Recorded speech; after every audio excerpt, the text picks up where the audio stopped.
I live? Yeah, looks like that.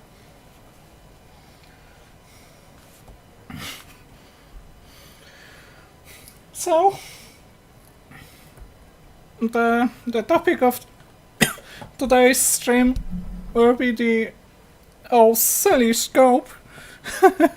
Yeah, Maurice, I am live. That's nice. I'm gonna talk about the project.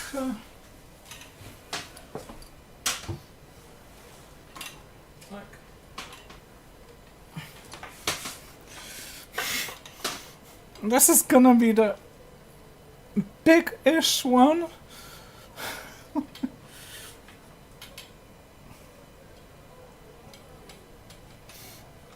Because my friend got the Tektronix TDS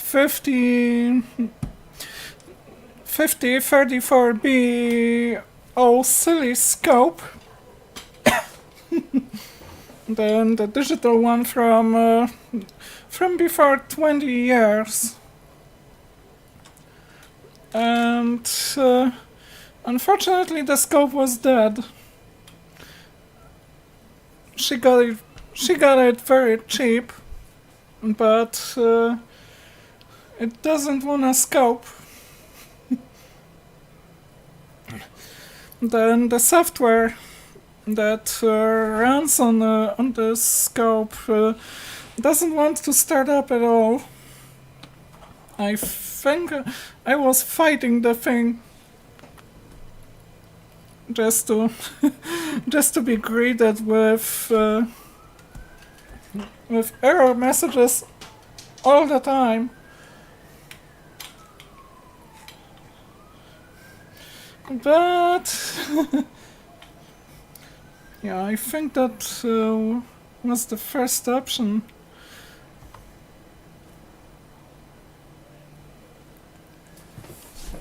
No, I guess this was the second option. Windows 2000 is so finicky.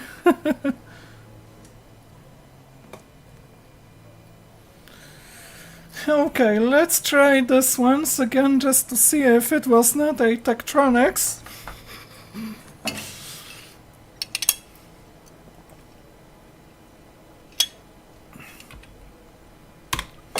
Yeah, should be the second option, I guess.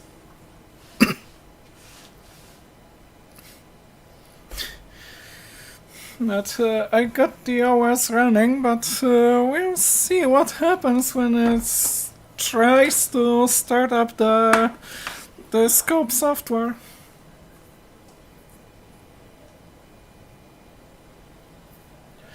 I'm still watching the chat, by the way. This is not the mouse I am looking for, this is the mouse I am looking for.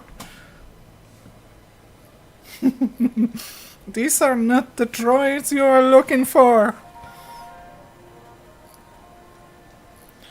I can hear Windows 2000 starting sound.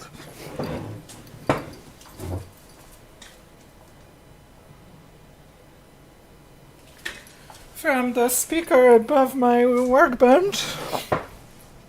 And now the software is trying to start up. With this error message. Need a closer look, people?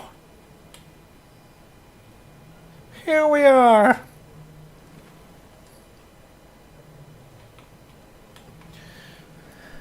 Buffer overrun detected. Programs scope.exe. A buffer overrun has been detected which had corrupted the program's internal state. The program cannot safely continue execution and must now be terminated. Terminate! Exterminate! Okay. Exterminate!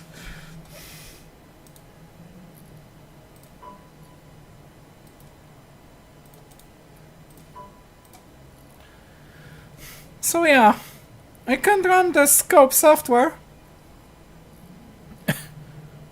but I can still do some science. This time I'm running Half-Life on Windows 2000, not XP, like I did in the short video.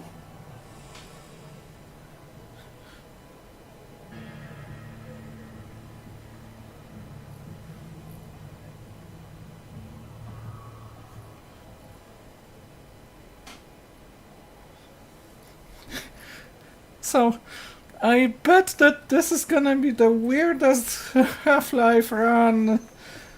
Let's change the let's change the graphics settings first.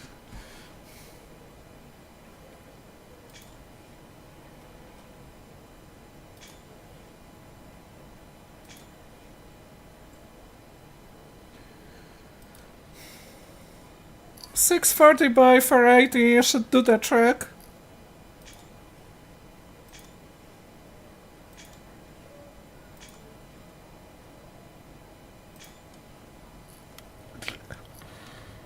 Alright, so here we are. This automated train is provided for the security and convenience of the Black Mesa Research Facility personnel. The time is 8:47 a.m. It's a little bit dark. Temperature is 93 degrees with an estimated high of 105. Yeah, it's a little bit dark. I have to change the settings, I guess.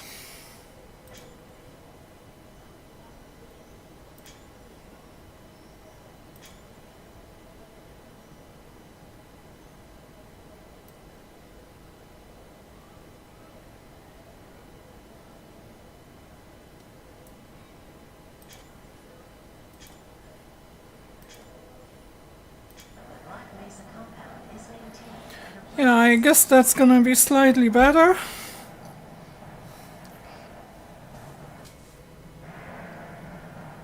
This train is inbound from level 3 dormitories to Sector C test labs and control facilities.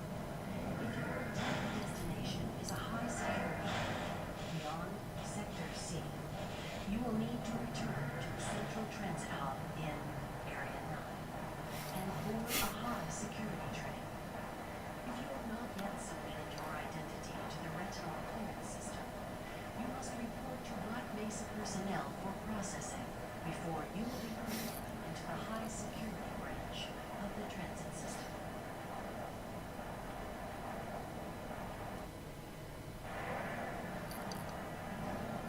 Due to the high toxicity of material routinely handled in the Black Mesa compound, no smoking, eating, or drinking are permitted within the Black Mesa transit system.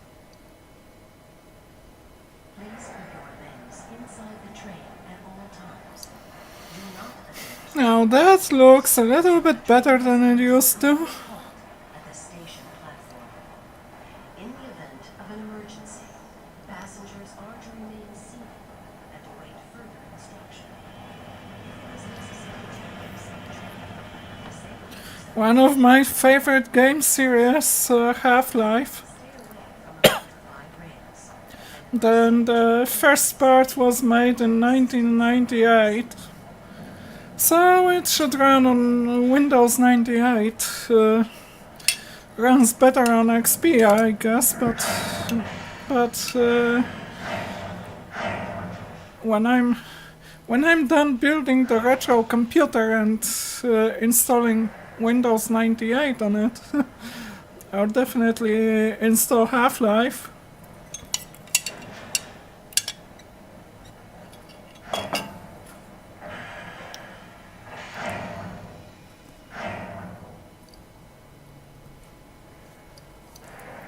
A reminder that the Black Mesa Hazard Course Diploma will commence this evening at 1900 hours in the level 3 Yeah, theoretical physics. tunnels for high security personnel in a separate secure access transmission. Remember, more lives than your own may depend on your fitness. Do you have a friend or relative who would make a valuable addition Attention to the Black Mesa team. Immediate openings are available in areas of materials handling and low clearance security. Please contact Black Mesa personnel for further information. If you have an associate in areas of technology or other high-tech disciplines, please contact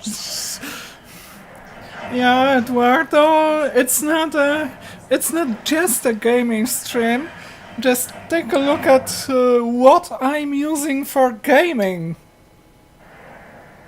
Look at that. Black Mesa personnel Yes, I'm doing it on a oscilloscope, are a requirement of on a Tektronix, Black Mesa research facility. because this Tektronix has a Pentium 4 platform, like from the 2000s. It has a PC motherboard inside, and and it runs Windows 2000, and that's how I pulled off this little trick of installing Half-Life on this thing.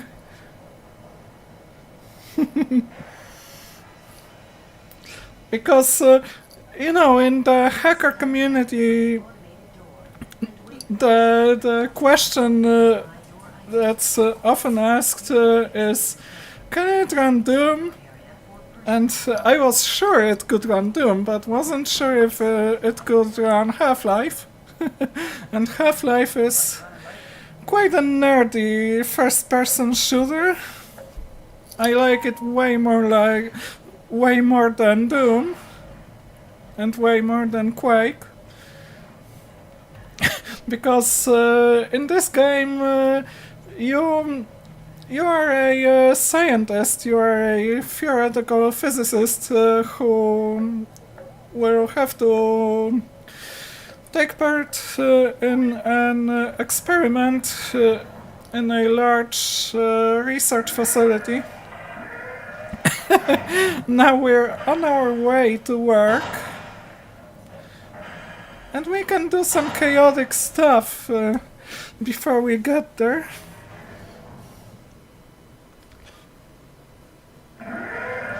Hey, Zbigniew. Yeah. Oh, I saw one video of someone installing Unreal or Unreal Tournament on TDS 5054. Yeah, we can be chaotic in this game. Turning off on alarms and all that kind of stuff. Playing with laptops.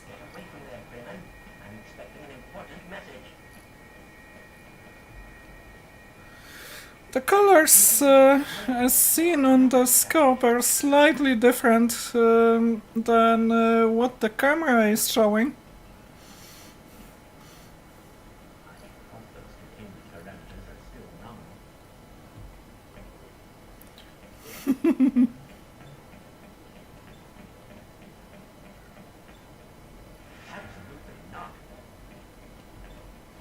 I'll make it louder.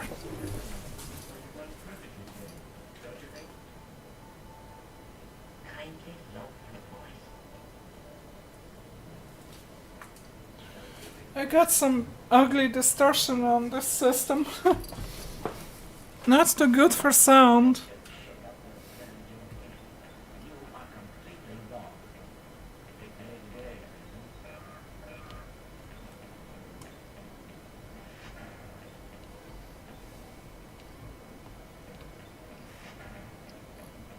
Taking my time to explore.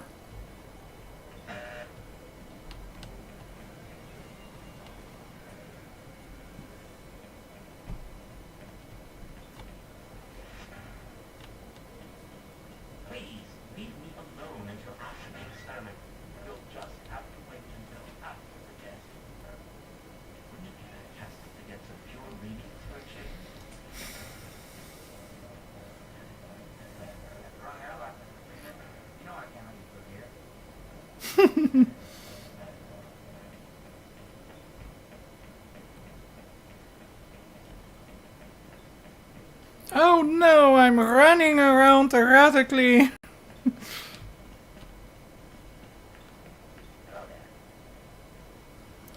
Okay, I think I'm gonna save now because this is gonna... This can get glitched. Last time I tried this I got a glitch.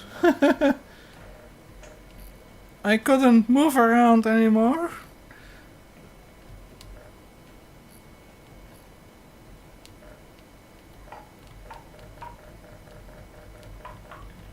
My God, what are you doing? Excuse me, Gordon, but I'm rather busy now. I can't be bothered right now. Some more of my chaotic shenanigans. Aren't you supposed to be in the... Excuse me, Gordon, but I'm rather busy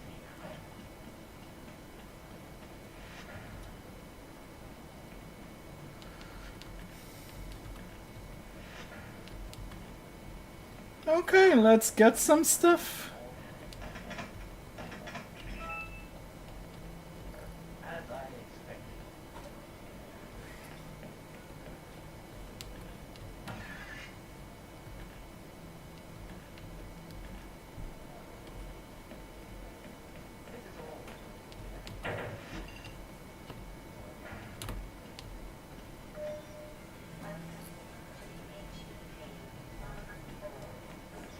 This is all.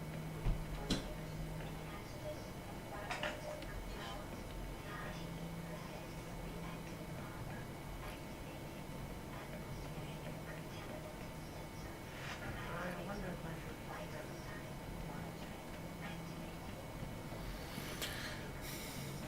Now, where did I keep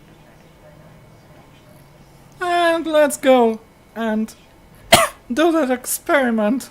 See what can go wrong. Looks like you're in the barrel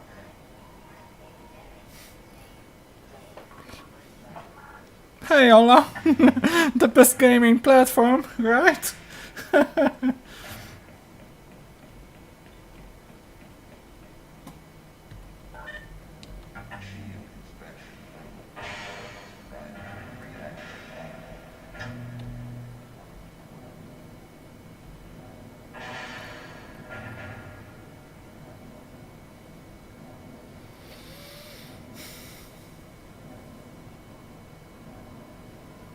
I wonder what OSHA would say to this elevator with no guardrail on the entrance. It's just a teeny tiny bit easy to fall off this thing.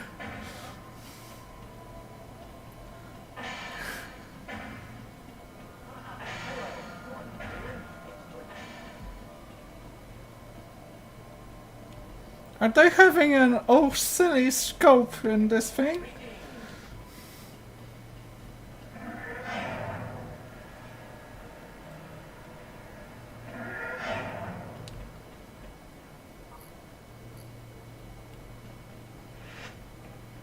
Ah, Gordon.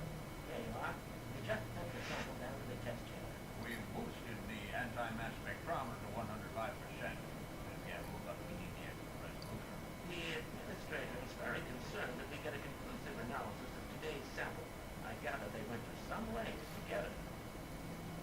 They're waiting for you, Gordon, in the test chamber. That sounded ominous. And that's the test chamber he meant. It's about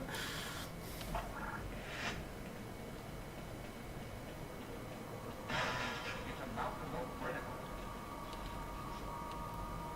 What the hell is going on? Something for me and Fran. We would have it fixed in no time.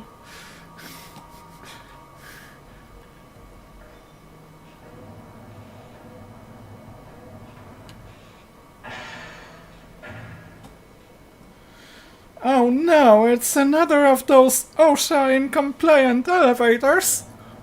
And it's gonna make me dizzy. No.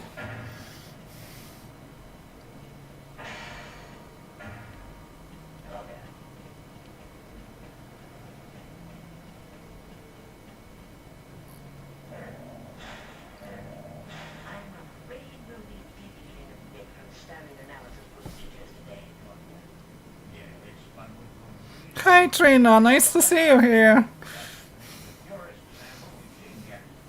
And hi Sadie. Follow standard insertion procedures and it will be fine. How can I say that? Although I will admit that the possibility of a resonance cascade scenario is extremely unlikely. Gordon doesn't need to hear all this. She's a highly trained professional. We've assured the administrator that nothing can go wrong. Yes, you're right. But we have complete confidence in you. Alright, I had to grab it.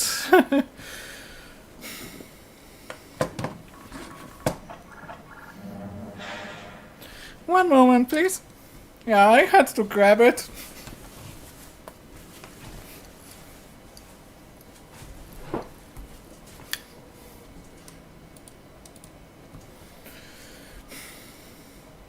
So, into the test chamber, right?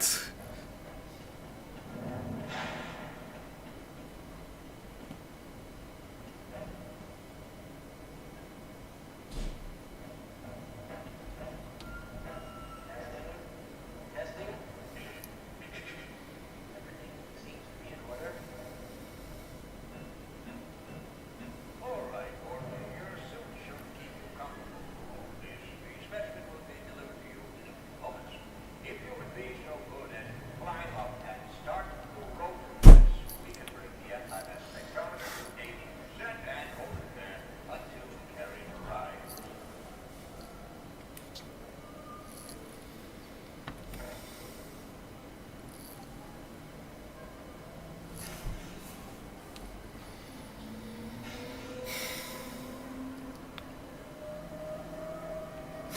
Oh, Trina, it's Half-Life then. The first Half-Life from 1998. Power to stage 1 emitters in 3, 2,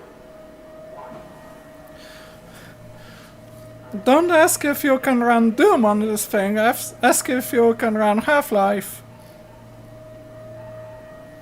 Oh, the color balance has changed. Stage 2 emitters activating now.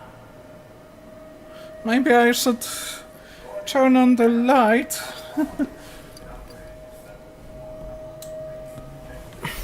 Yeah, that should be better, I guess. Capacitors to 1.5%. Playing Half-Life on an oscilloscope. Well, no, it's well within acceptance. Sustaining sequence. I've just been informed that the sample is ready, Gordon. It should be coming up any moment. Look to the delivery system for your specimen.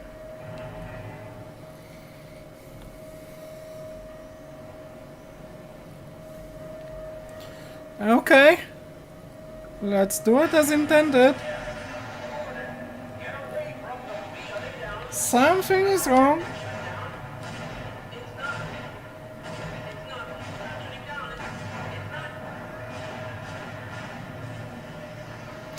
We've got discombobulation. Or how the creators of the game named it, resonance cascade. But I will prefer to call it discombobulation.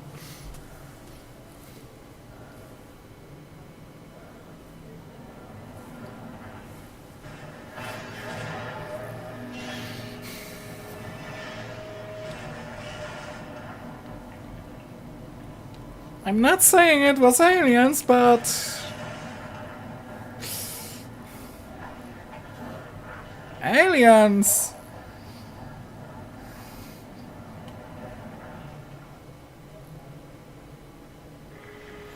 Prepare for the unforeseen consequences.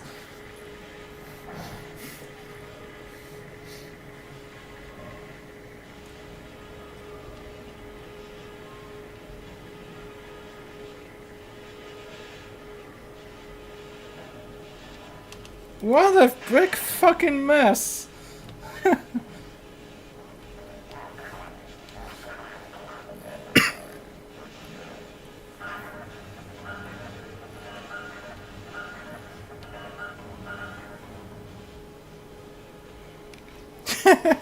Yeah, perfect attire, right?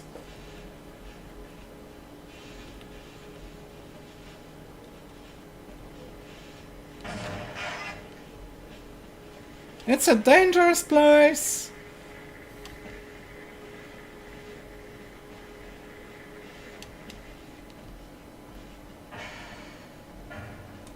How come those doors still open? And the elevator is still working. I mean, it was almost in the middle of the ground zero, right? What the hell is that?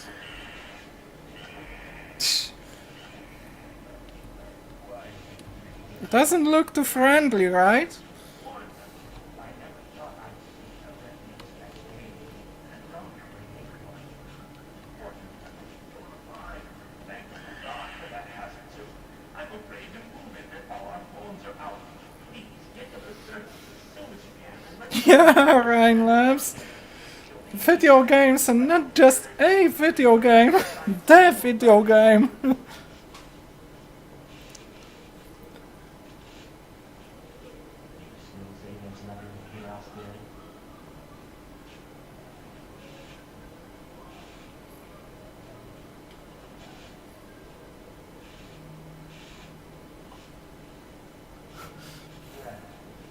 Because nerds are gonna have fun, right?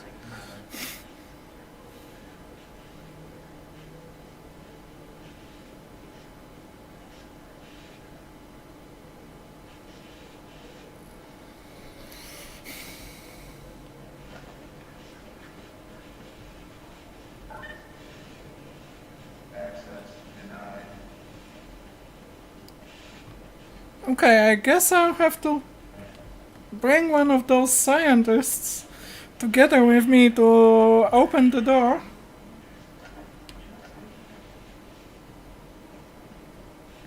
I'll stay here. And I do lie to satisfy. Yeah, a retinal scanner.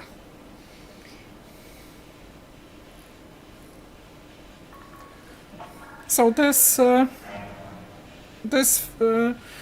early stage, it just teaches you how to move around the world and interact with things and people.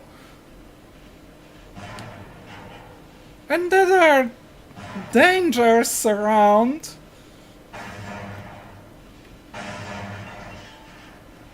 Oh fuck, I almost got killed by that one.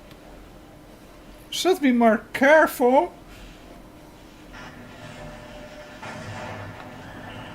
And those pesky little buggers. And we've got lasers. Oh no, this is getting thick.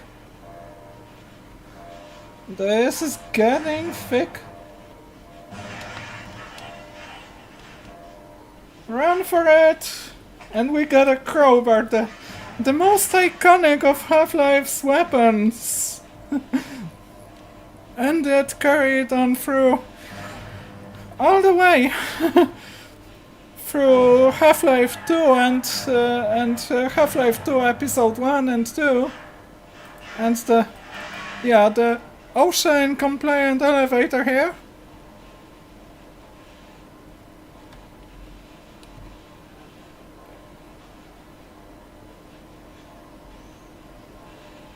So I've got a ladder up, but should also have a ladder down.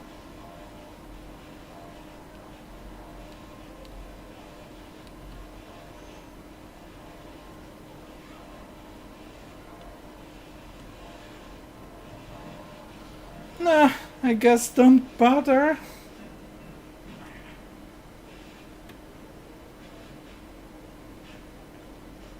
Oh no, what is that?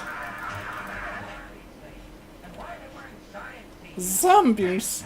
Zombies, they... So that happens to you when you use too much artificial intelligence, right?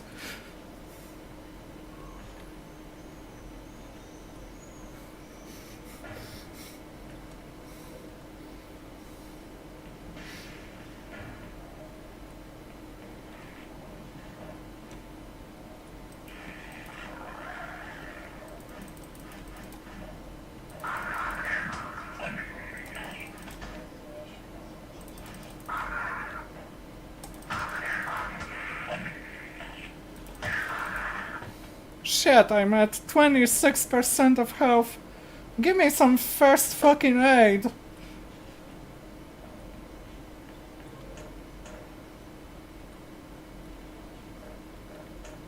Can't beat the first aid, but it will have to do.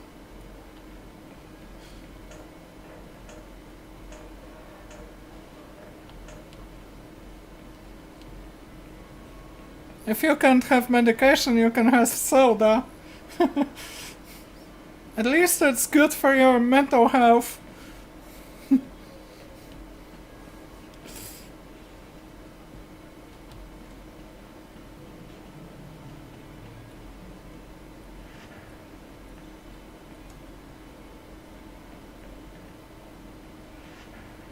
Come on, I guess that there should be a first aid station. Those stations are pretty iconic.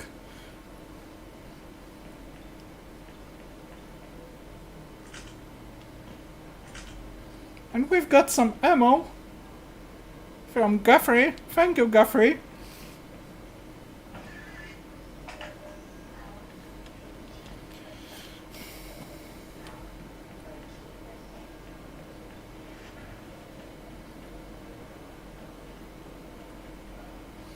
By the way, the names on those cabinets, they are names of the game's creators.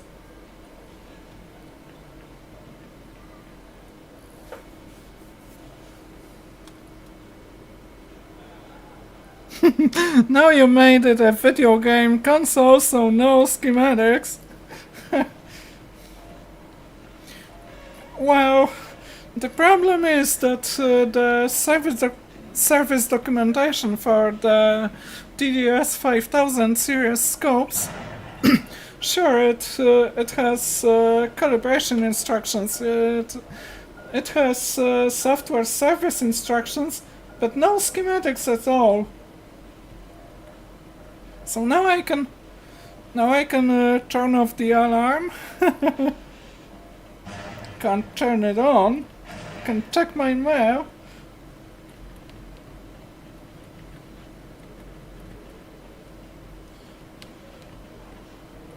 So how do I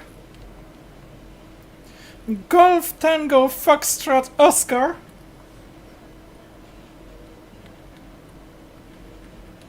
Oh, for crying out loud, just let me out of here already.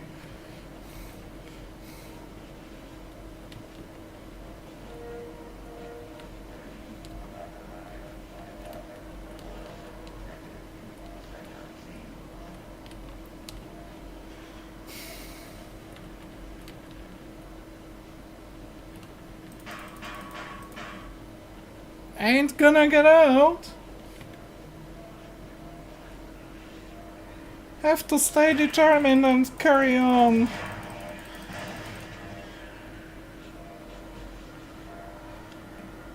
More of those pesky little buggers.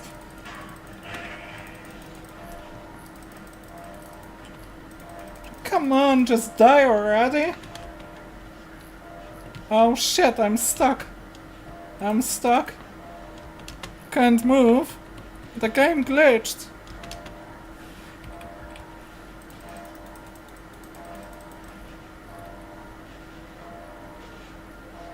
Yeah, let's reload. Yeah, that froze me a little bit earlier, but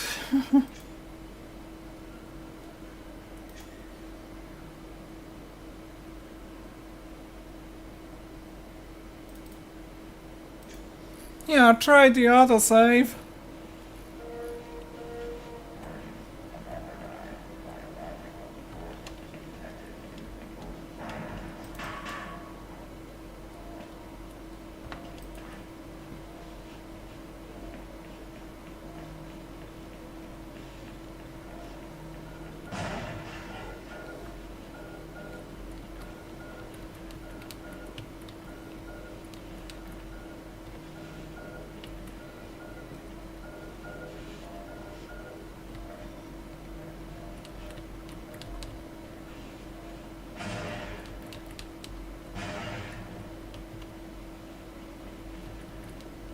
ain't gonna open. So, oh shit, here we go again.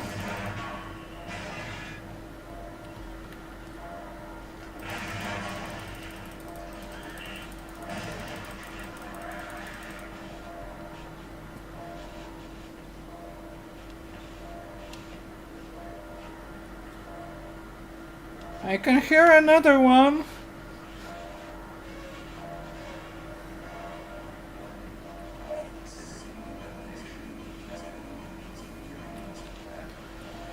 Yeah, I'm healthy again.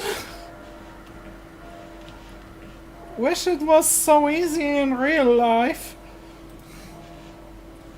Okay, so I'm on the other side. With another one of those pesky little buggers.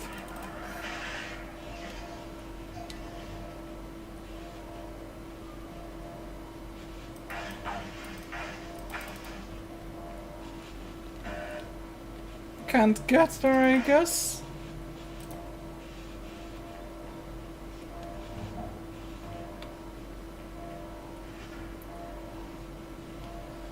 And yeah, this is one of the horror sequences in Half-Life.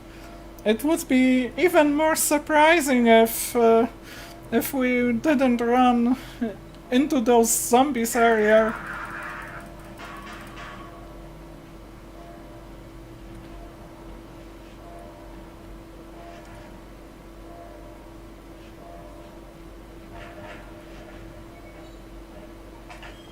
And now we've got a gun.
That was pretty easy.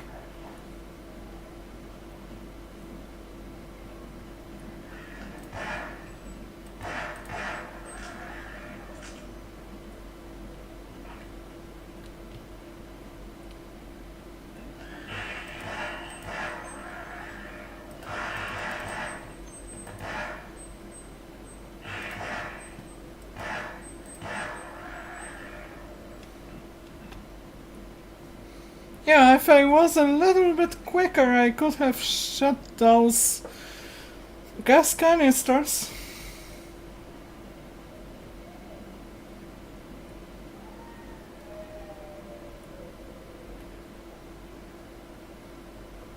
We've got a colleague. Ah, you have one of the new AT meters. That should be very useful. It appears the containment system is completely failed. Fran, you won't even know I'm here.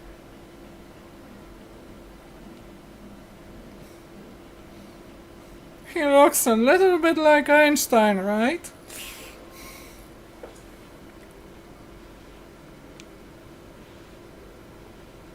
Slight miscalculation on Murphy's Law.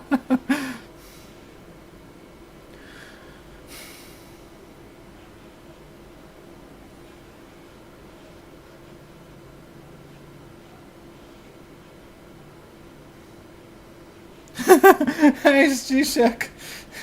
Yeah, that's kind of true.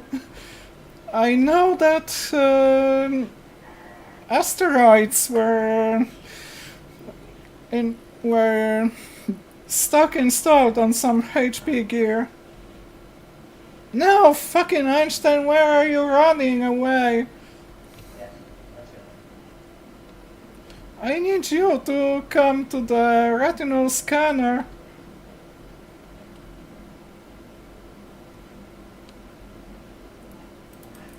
Oh, and where the hell did you come from? Doesn't matter anymore. Okay, got the retinal scanner.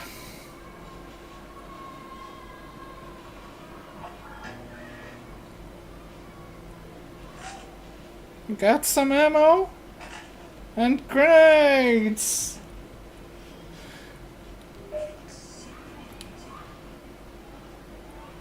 And my suit is almost out of juice.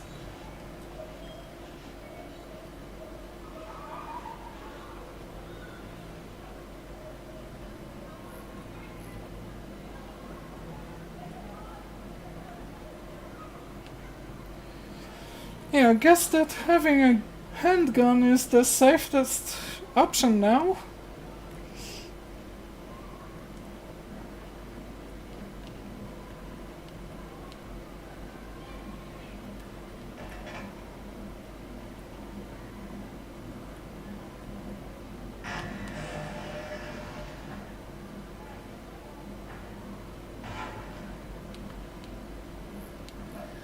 And that one's gonna be a bit... Or maybe not.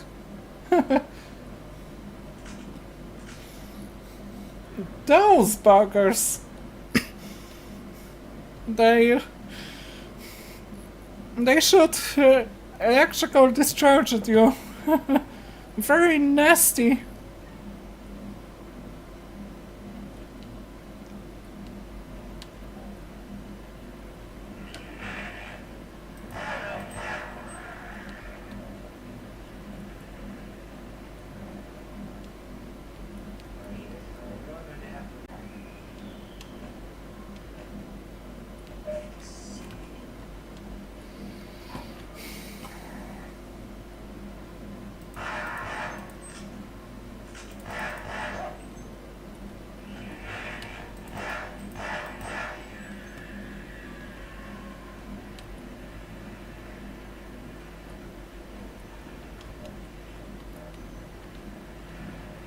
Make a run for it!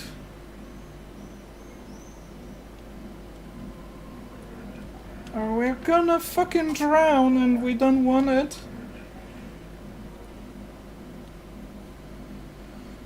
This is not the hole I was looking for. I was looking for another hole.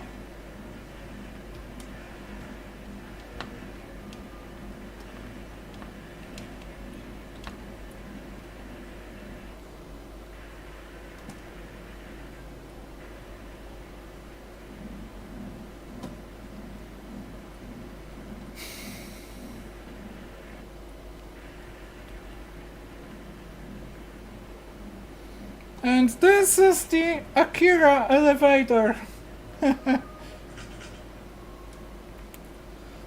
There was an anime named Akira, and that one used an elevator design with a platform sliding up and down a diagonal rails.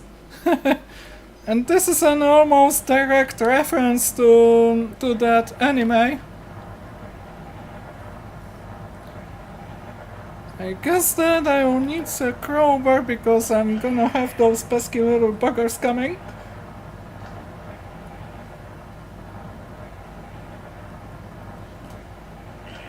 I wanna try to get down on a ledge to the side.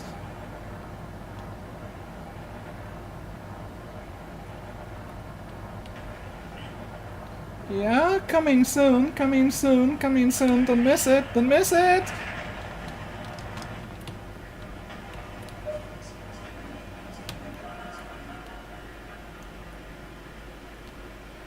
I guess that I can snipe them off.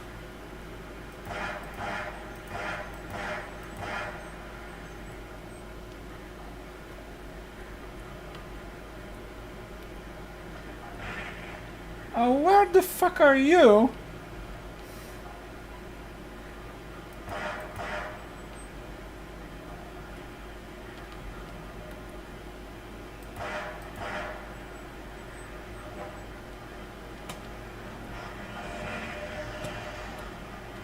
Shit, more of that crap coming.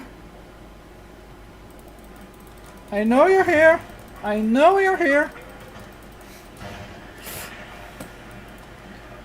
Where's that?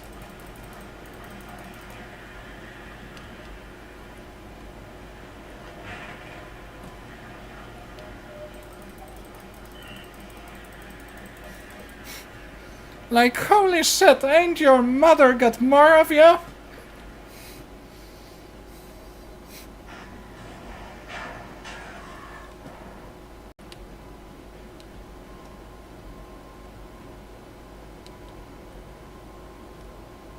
Yeah, I guess that was the bull. I guess that was the bullfrog or bull chicken? Whatever its name was.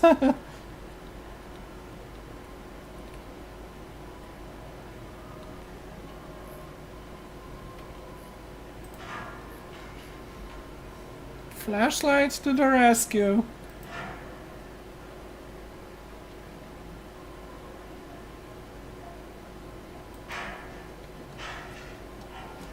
So yeah, now I'm on the other side. I think I'm gonna call it a game now. Been doing it too long. But yeah, this is one of the most iconic nerdy first-person shooters that you can think of if you don't know Half-Life. Then I think that you definitely should try playing it, especially if you're a scientist, a tech, or some other kind of nerd.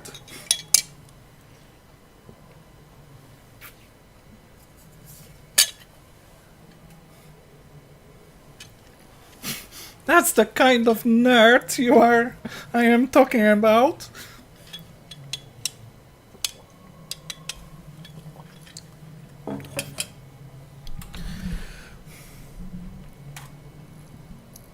So this oscilloscope project, it's still far from being done because I haven't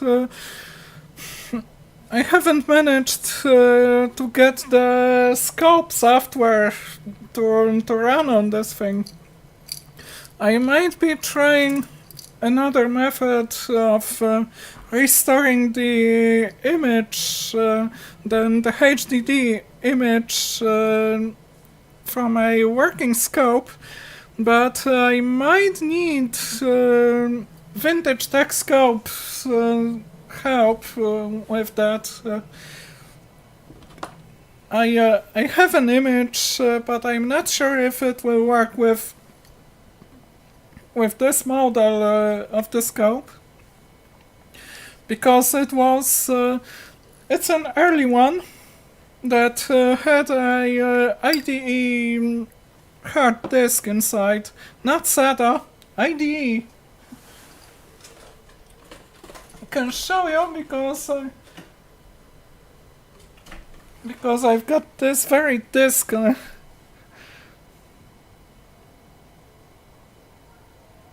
Guess that kids don't know what it is.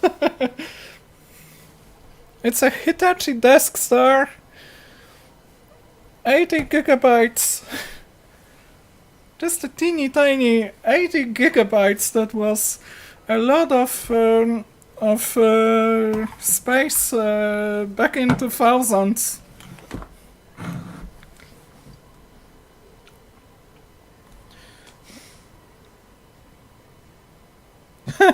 How to fight violence, Zizek. I think that You can do violence on screen, but not take it into the real life. It is possible. Unlike what some scaremongering types tend to say, and that was proven to be bullshit over time. We now know better than to doubt that old video games are dangerous and all that kind of stuff, because that was rubbish, and people just fell for it because they didn't know better. Now we know better, so there's no reason to fall for that crap anymore. It's not the 90s.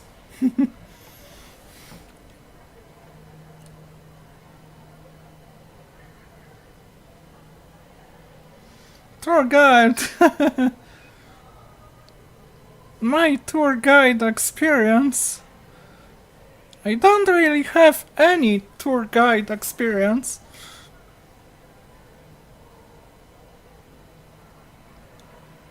Synthesized code red soda. No! It's just water with raspberry juice.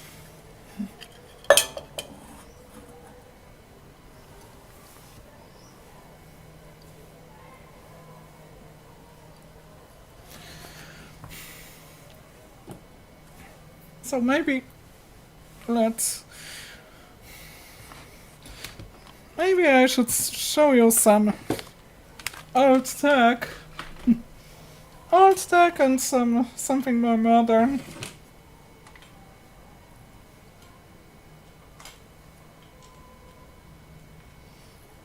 This time not at the bench, but at the desk.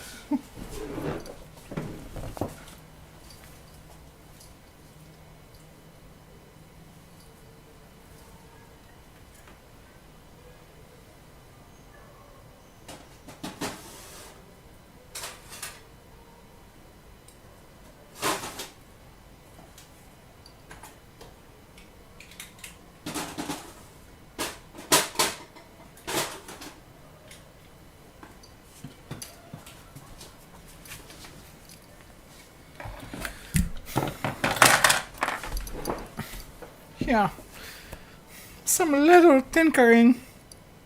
It never harmed anybody.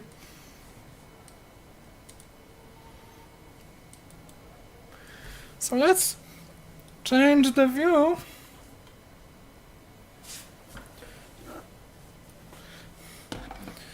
I got some old stuff from my friend. I don't exactly know where this one comes from, but I'm sure that it was made in East Germany with the Tuchel connector. It's a little bit bent, but the markings TGL, this would be the technical quality control marking. The markings certainly come from the German Democratic Republic, and this is one of the relays that came into this thing. They are pretty much broken because they are on a bakelite basis, which were pretty fragile.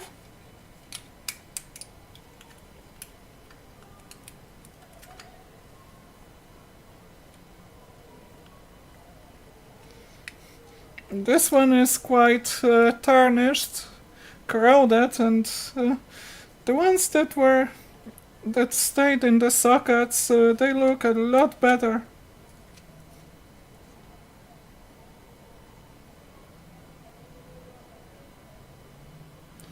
I think this was some device, some module for industrial automation. I'm not entirely sure. Pretty sure it's not telecommunications assembly.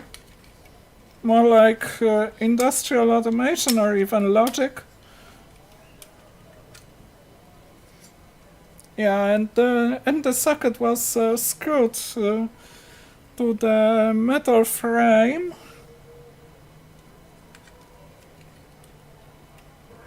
There's something like a disk capacitor. 32/10 might be 32 picofarads.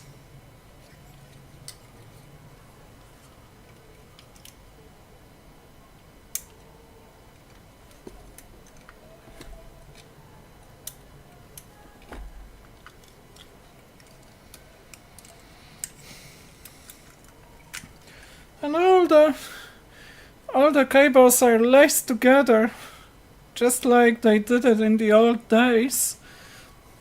I made a video about old style cable lacing techniques.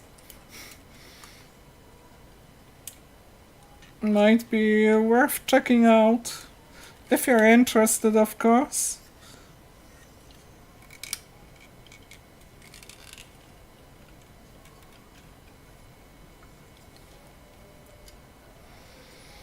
All nicely planned and laid out.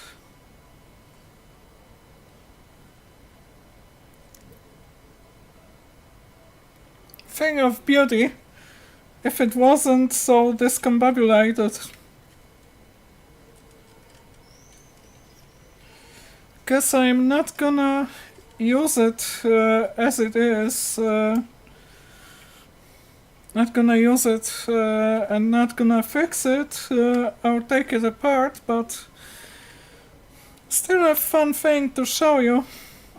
By the way, every one of those relays has a germanium diode that shorts the process as you depower the relay. There's a flyback voltage and the diode shorts it so that it doesn't damage any control circuitry. That's how you do it with inductive components like relays, like solenoids, motors even, that kind of stuff. We got a diode here. Old East German rectifier diode, and also a capacitor. 1 microfarad, 160 volts. So that's the relay module. Another little thingy found in the trash. Looks like some sort of scales, because it has a on/tear button.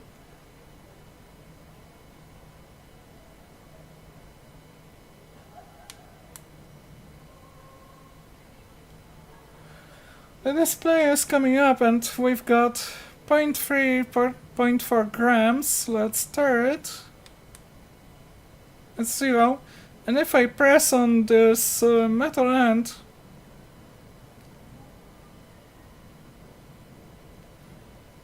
we can see the weight indication. So this is a tensometric beam sensor.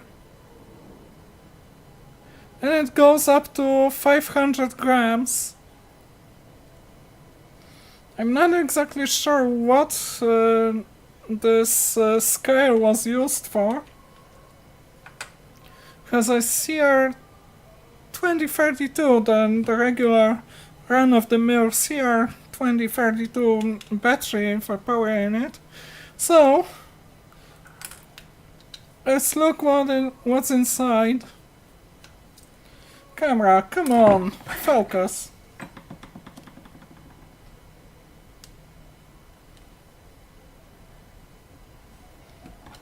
Might be 2 more screws.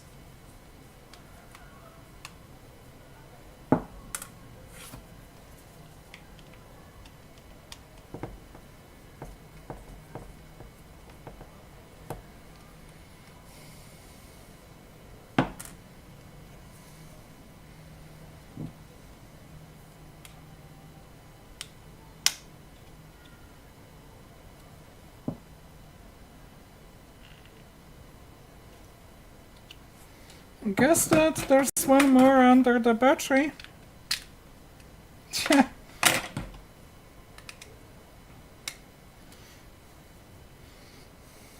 Yeah, manufacturers, I am too old for your tricks.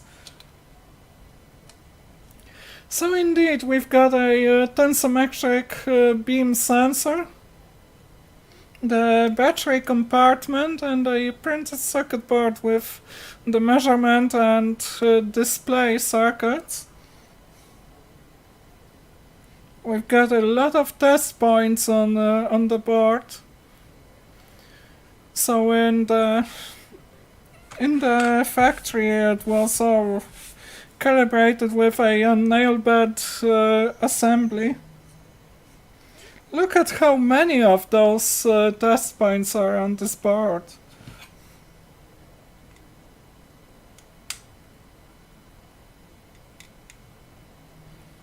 I think I need a more precise screwdriver. One moment, please.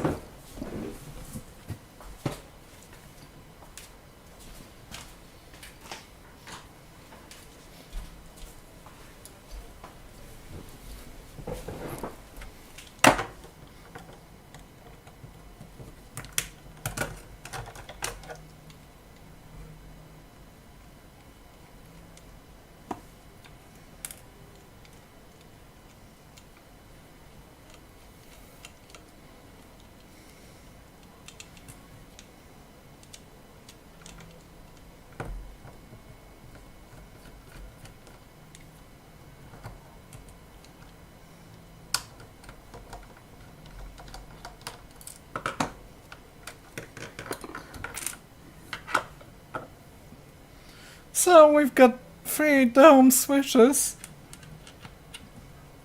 soldered to the board. You've got no components on the bottom side. We've got an LCD with 2 zebra strips. It comes off pretty nicely, revealing a chip on board and some surface mount resistors and capacitors. Not too much to see here.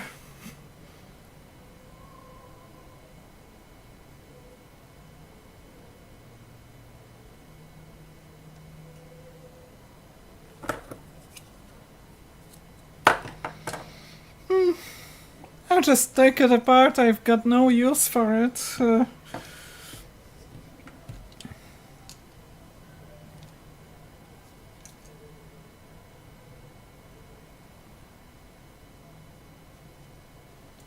Guess that one of those screws attaches the tensometric sensor to the enclosure. 2 of those screws.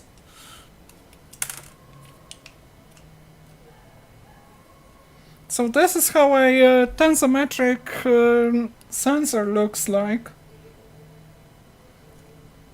Has some gunk on it. I think that it was used as a kitchen scales.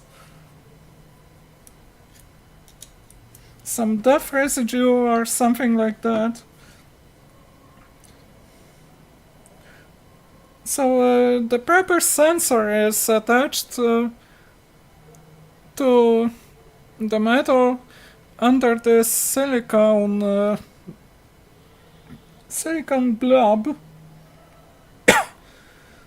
and it detects the changes in tension, in stress in the metal as you try to bend it. as you try to bend it, the metal will slightly contract or extend, and the sensor will detect those teeny tiny movements, just a fraction of a millimeter. And since the metal is pretty much elastic, it will come back to its original form when the force is taken off.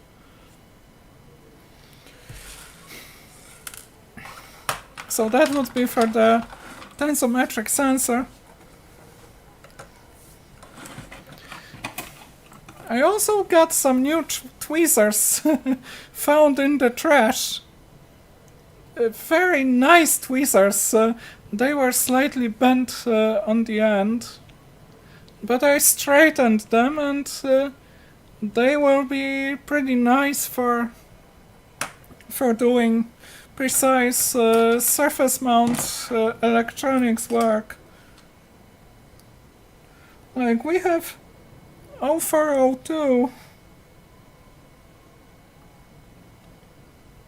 0402 surface mount components.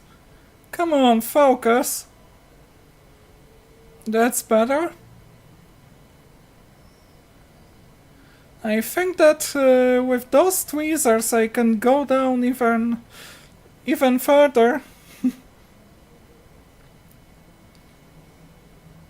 So that's 0402 or at least 0603, but I think it's too small for 0603.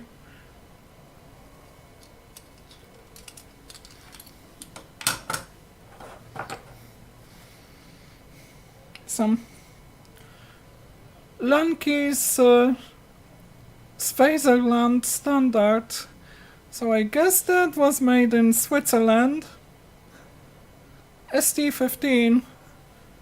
Some good, great tweezers for surface mount electronics work.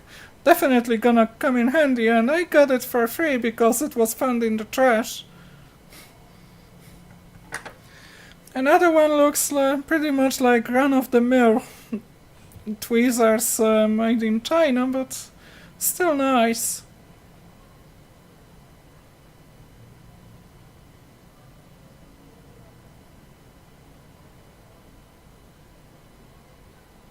Might be slightly bent on the end, not as precise as the other one, but I still like it. And another strange object. What might this one be? If it wasn't in a package, I would never know, but fortunately it was in a package, and this is a tattooing machine needle with a ink reservoir. Like this teeny tiny hole, that's where you place a few drops of ink, and as the tattooing machine with a solenoid drive works, come on, focus. This is kind of a slow motion, but it will push the needle inwards, so that the needle pierces your skin and lets the ink into it. I wonder if I can use it in my electronics lab.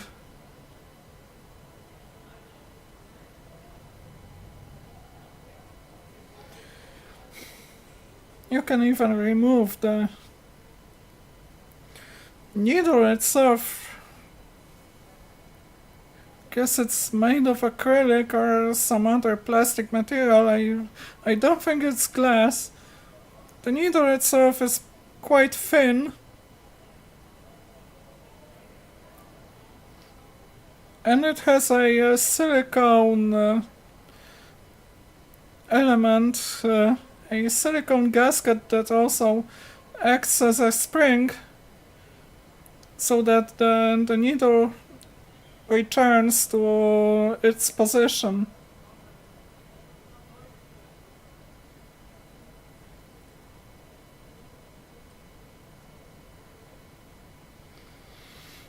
Almost scary, but never too scary for Keri. And another box of stuff.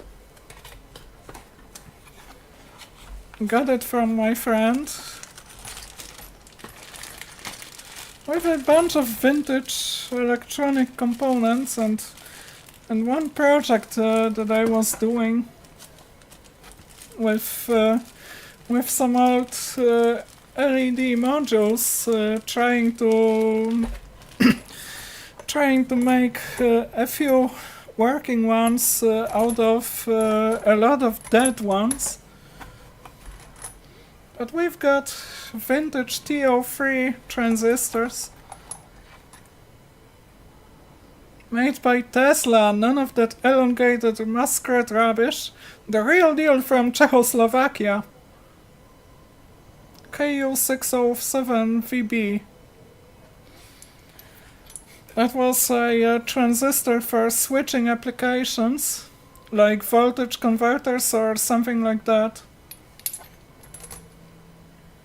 Got some smaller ones as well.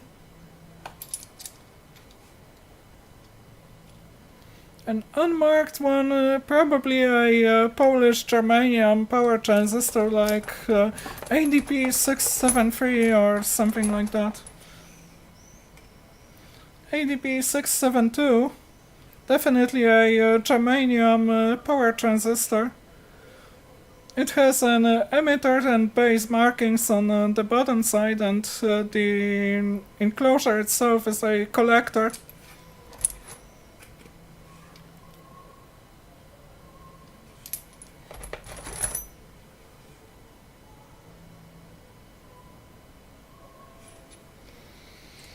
So yeah, that's a lot of transistors. But what else do we have here? Look at that! Huge as diodes made in the GDR, East Germany.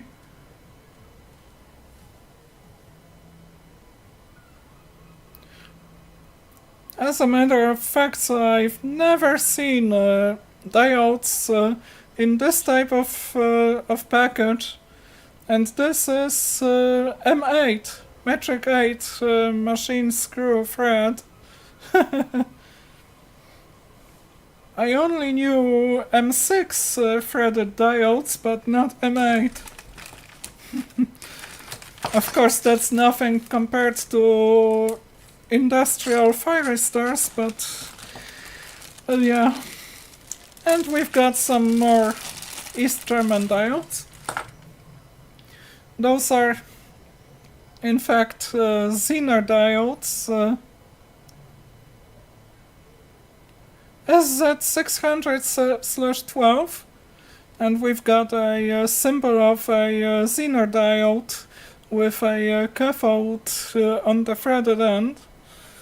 This is an M4 thread, so that's small compared to those huge ass diodes. Still a nice collection.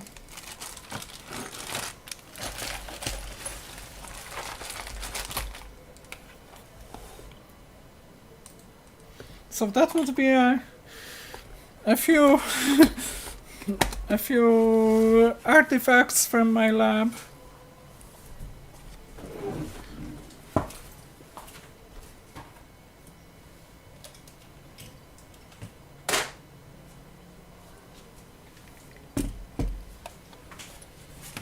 I also show you a project that I'm working on and some new tools in the lab. But let's read the chat first.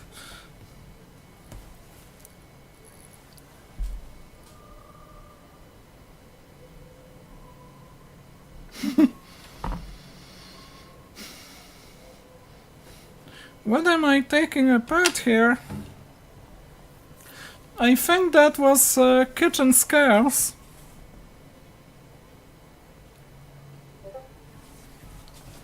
I think that I might read up some more on the tensometric sensor.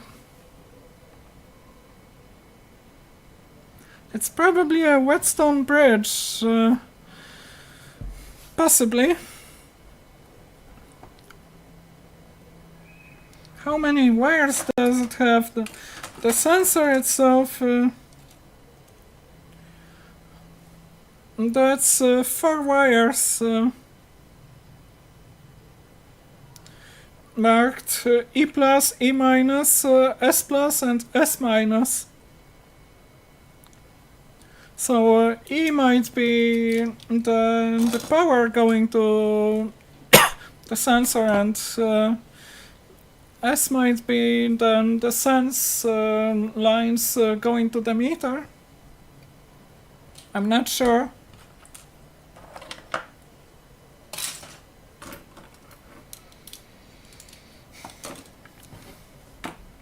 So, what else do I have? I've got a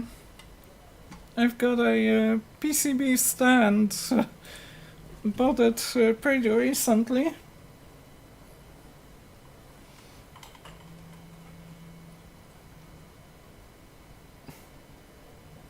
This type of stand could be better. I think that those plastic elements, they are not very rigid. They could be better. Then the jaws are made of aluminum. That's nice.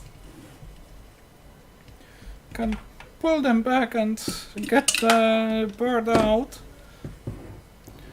But the holders, they are made of plastic and elastic.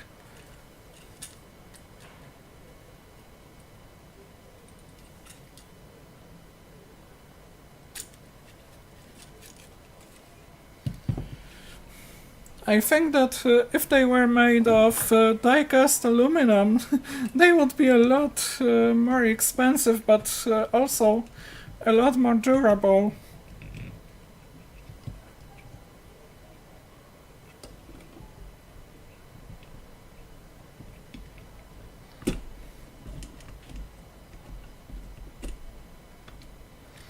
I'm working on getting a 20-inch iMac G4 to run. Got a power supply board that doesn't wanna work. And the power supply circuit is nothing typical in those things. So it will take a lot more troubleshooting on my part. So, some more projects. I've got this on-air indicator lamp that was originally 230 volts AC powered. I decided to modify it to work with my home assistant setup. Doesn't really want to get programmed and work like I want it to. I'll have to do some troubleshooting on the controller,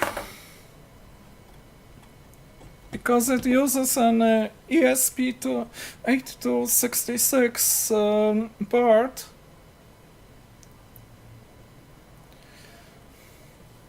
An ESP board and a MOSFET that turns the light on and off. I modified it by replacing the original LED strip, then the high voltage series connected LED strip. I replaced it with 12 volts DC strip that takes something like 0.2 amps So it's not a heavy load for a MOSFET like this. Also got another board, built another board for the radioactivity lamp.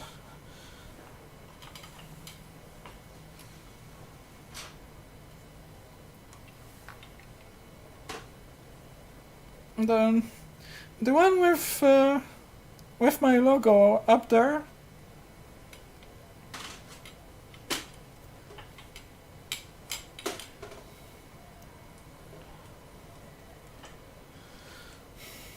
But I need to write the firmware for the microcontroller. And as for this, I was trying to use ESP Home with Home Assistant, but strangely the module doesn't want to connect with the Wi-Fi network. I'll have to look into it to see what's wrong with it. So that would be the current status, the projects I'm doing right now. Most of the time I'm working on this oscilloscope.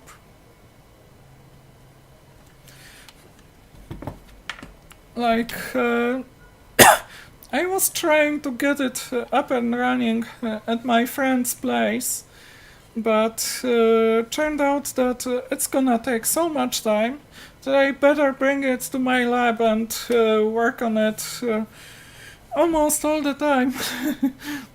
It's not just me working on it. Most of the time it's just waiting for things to load.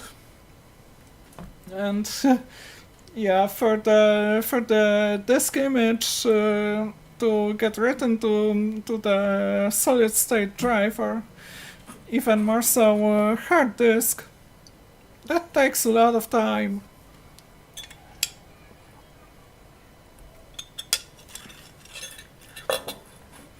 So I'm just juggling disks back and forth.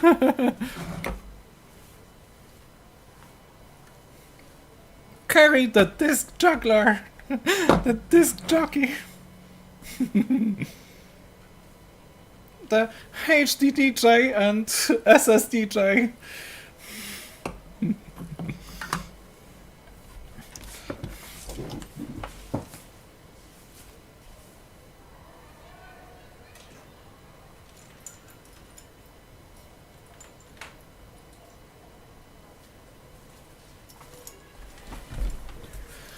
Also got some old integrated circuit sockets, but they are pretty mangled, unfortunately.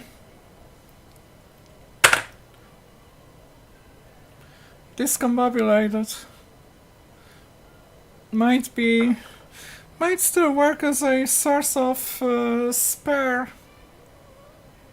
contacts for the rest, because some of them are more mangled than others. Some of them could be restored. I guess they also come from the 1980s, East Germany probably.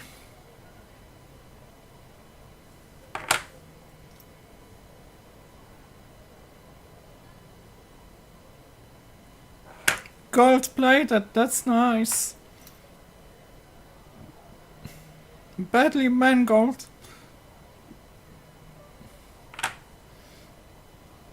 And the nicest one of them all.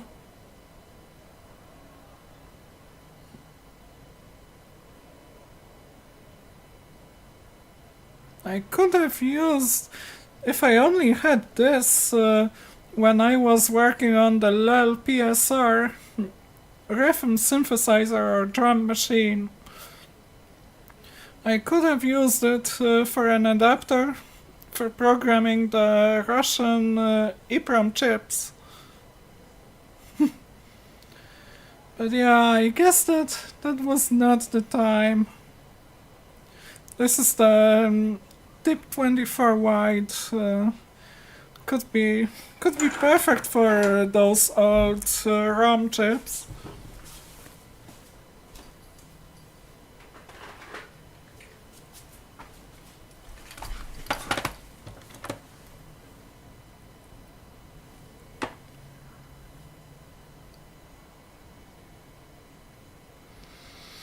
No, I guess that those ROMs are DIP 28, not 24. This one's definitely 24.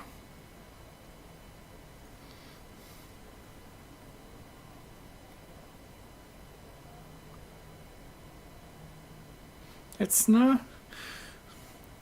It wasn't even erased. Has an original erase protection.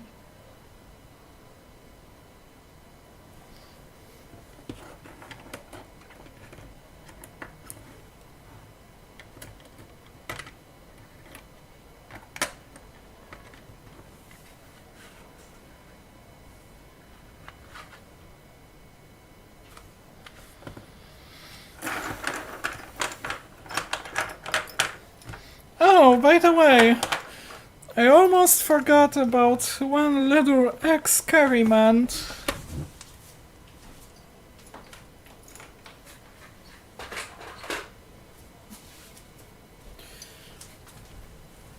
Now that it is dark in the lab, if I turn off the light, it's gonna be dark in the lab.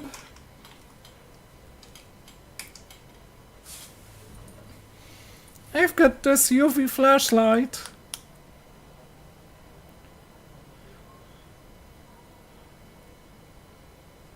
We can see some fluorescence. If I turn off the light,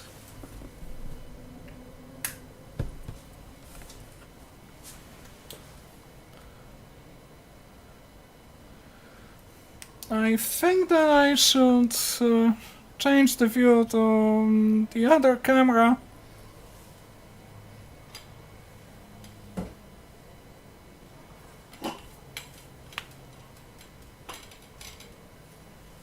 Maybe move on to the bench.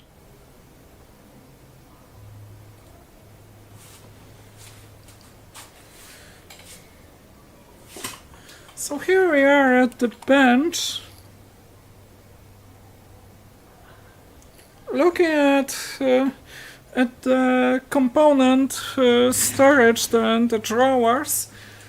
But what if I shine ultraviolet on those labels?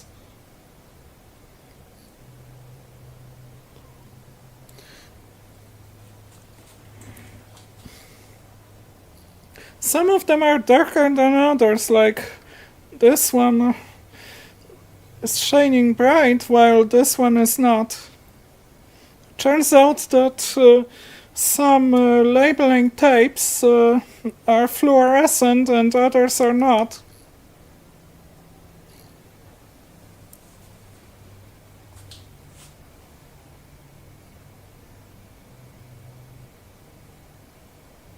Yeah, now I think that you can see it even better.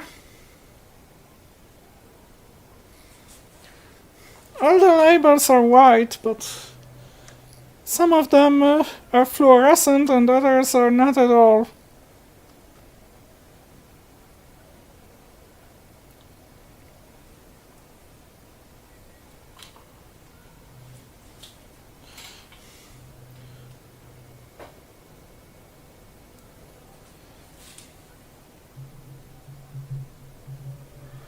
I turn off the camera light because it just comes in the way. If we shine ultraviolet light at my analog oscilloscope, then the phosphor is gonna get fluorescent, and if we turn off the light, still an afterglow. Let's try this once more, just to see if it was not a fluke. though I know it was Tektronix. Look at that.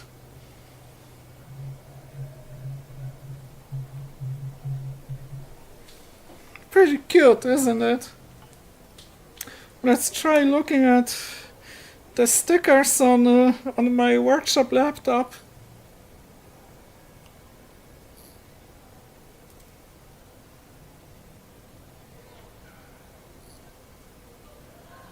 Some of them are fluorescent, others are not. The magnifier lamp, it has fluorescent elements and non-fluorescent ones.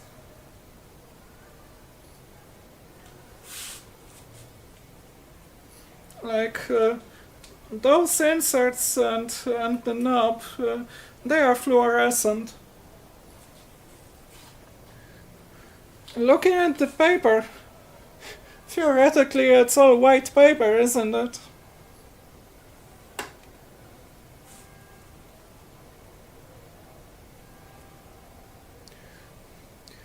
But some paper is not fluorescent, other is.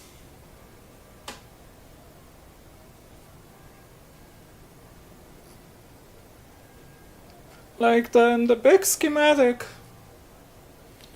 it's not fluorescent, but regular printer paper, it's most of the time it is fluorescent.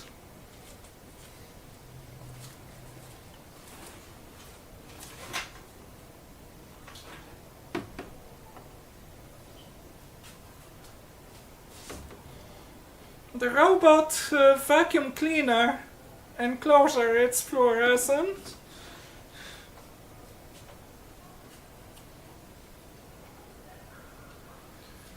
Some other parts, they are quite a bit so. Cables, some cables, not all of them, because the cable hanging down from the lamp, it's not.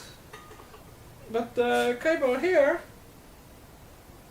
one hell of a fluorescent thing. And the ultraviolet light, it comes in handy for detecting the traces of animal urine, because uric acid or urochrome, a colorant found in the cat piece, it is fluorescent and will be greenish if you shine some ultraviolet light. Not sure if you can see it, but there's a streak of cat piss going across the soft bench. And also, this is an interesting one.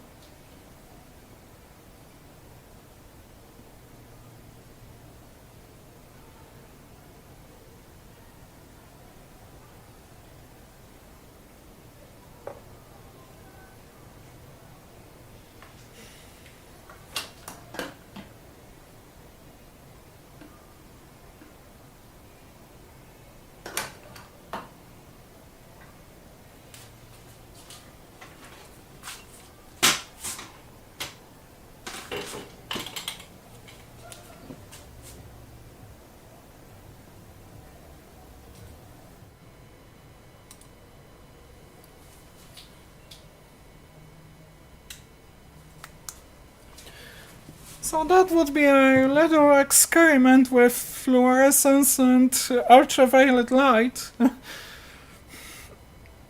Those LED filament, like old-style aesthetic filament LED light bulbs.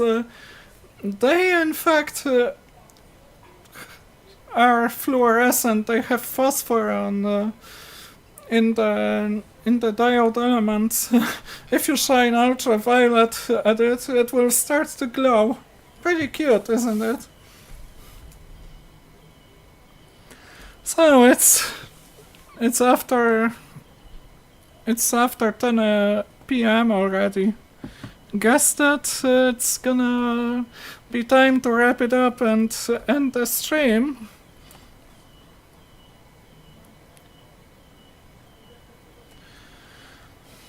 Yeah, I guess that trainer left us already.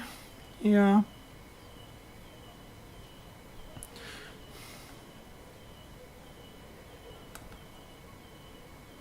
Crazy how many new electronics have surface mount on both sides. Yeah. It's pretty practical to do it this way.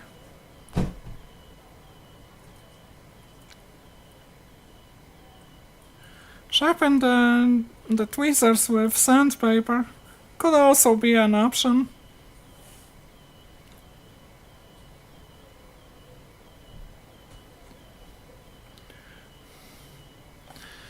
Alright, so I guess that it's time to call it a night. Time to go cooking with my girlfriend. So, you know what I always say. Stay determined and carry on.